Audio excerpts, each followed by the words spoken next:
Hello and welcome. I finally found some time to do another collection update video. So let's start straight away. There are some classic games that I recently bought at a flea mart and also at a retro game store, which I'm going to show you now. So let's start with the unboxed stuff. So first off we have this game here.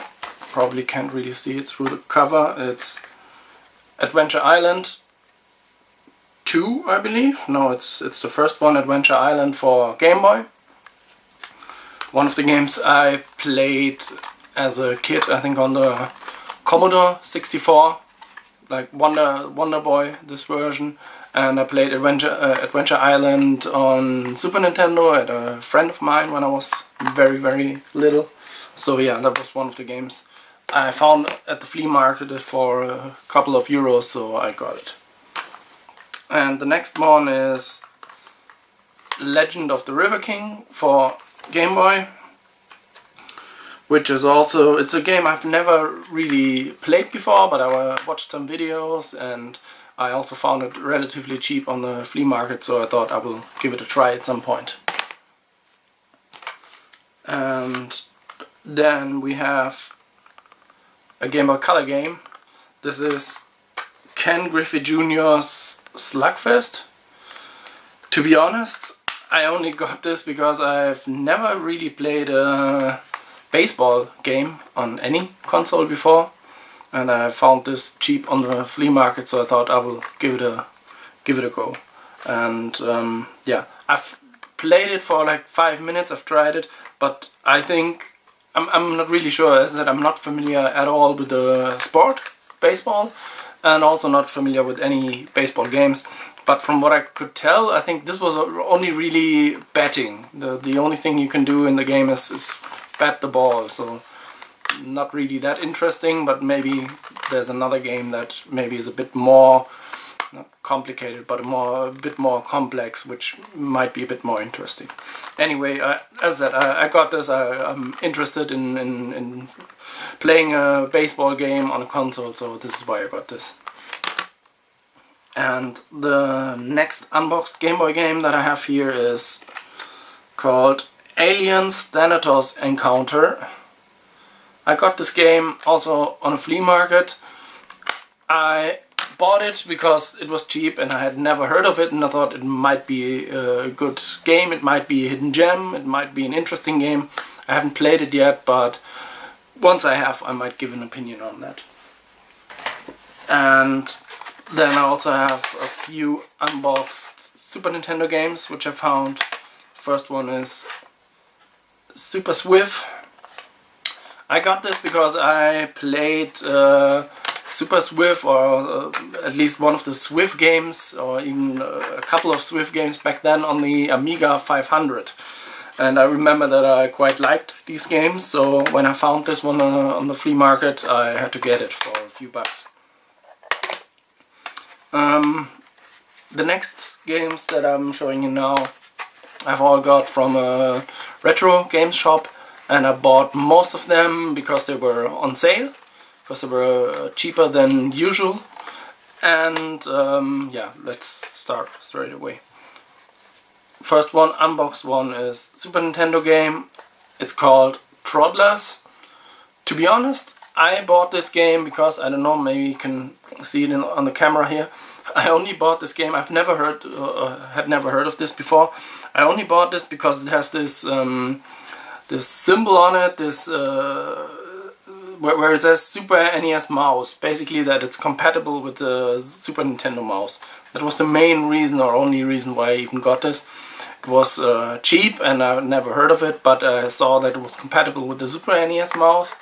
And since I have a copy of Mario Paint with the Super NES mouse, and I don't have any other game, at least to my knowledge, that supports the mouse, this was the reason why I got this game. I wanted to give it a try and see if it really works with the mouse and how it works with the mouse. So far I've only played it for a couple of minutes just to make sure that it even works. And the game itself, it works. I played it with a controller for a bit, and from what I could see, I think it's kind of like a bit Lemmings inspired puzzle game. it might be interesting, but then, as I said, I've only played it for a couple of minutes. But I definitely want to try it with a mouse and see if it's a game that I like. Next one is this here, Super Tecmo Baseball. I bought it for the same reason that I got the Game Boy game. I got the Game Boy game like a week or two earlier, and as I said, I've played it for a few minutes and I could only do batting in the game.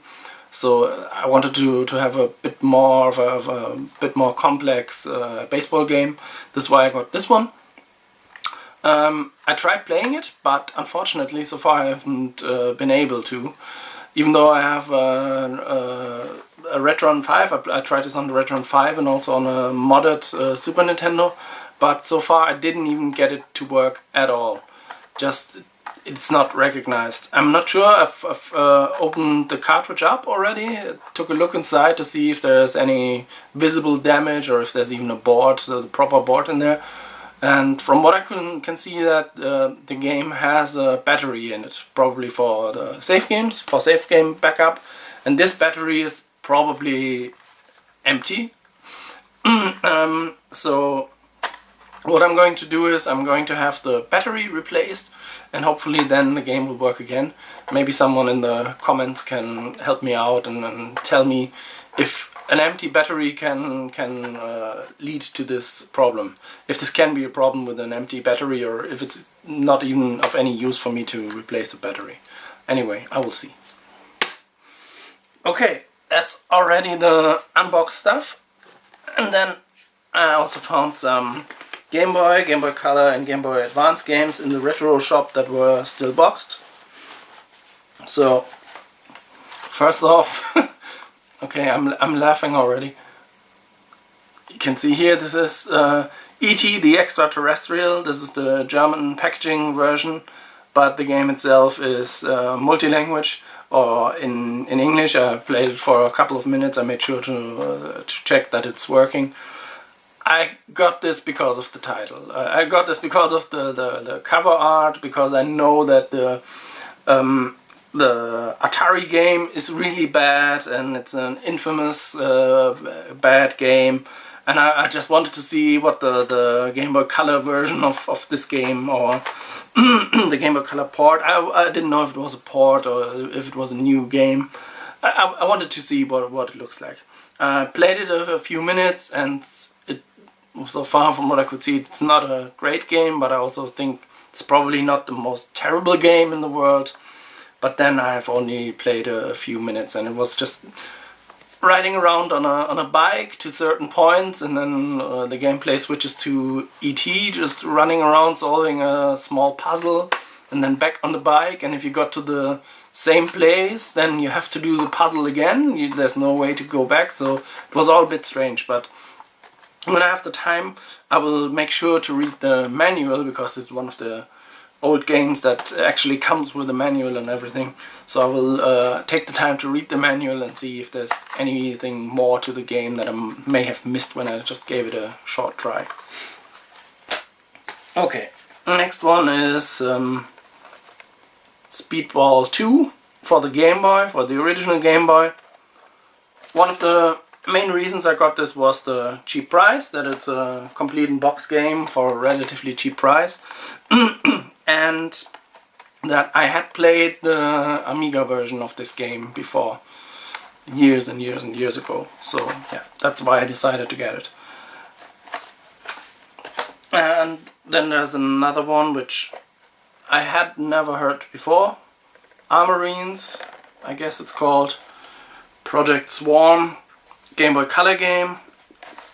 I got this because I had a look at the screenshots on the back. I had never really heard of this before, but it was cheap, so I thought I would give it a try. It might be a hidden gem. If not, then I would probably be able to sell it at the same price for which I bought it, so it should be fine.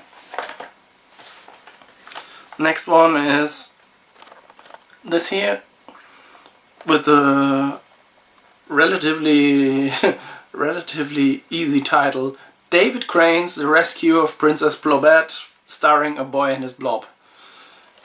So yeah, why I got this is I played the original Boy and His Blob game on the NES back in the days, on my cousin's NES. I didn't even have my own NES back then. And later on I also played a bit of the Game Boy version. From what I can remember, this is not a straight one-to-one port of the NES game. It's more of a reimagining, reboot, or a sequel maybe. It's another game in the Boy and His Blob series, and I remember that I played it on Game Boy, that I liked it back then, so when I got the chance to get a relatively cheap copy of the whole boxed game, I took it. And here we go with the next one. This is Game Boy Advance. This is The Essence of War Glory Days. Why I got this is I had a look at the screenshots and the description on the back. I've never heard of this game before, and to me it looked a lot like a clone of brain freeze. What was it called? Choplifter. Yeah. When I took a look at the screenshots, it reminded me of Choplifter, and I thought, okay, this might be an interesting game. So this is the reason I got it. I have only put it in the GBA to check that it works, but I haven't played it yet. Next one is puzzle game for Game Boy Advance, Polarium Advance. I was told and I've read that this is one of the must-have puzzle games for GBA. So yeah, that's the main reason I got this. Let's see if it holds up. Again, I have not played it, I only checked to make sure that it works. And the last game that I have today is this one, also GBA, Star Wars Flight of the Falcon. Back when it was released, I think it didn't get the best reviews and everything, and I think it's really not one of the best games.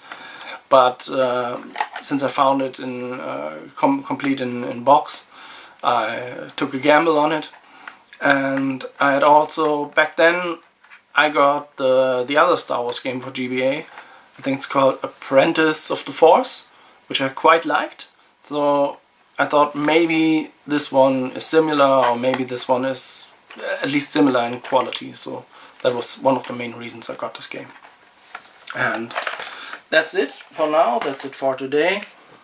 So hopefully the next video won't be too far away, and see you guys. Thanks. Bye.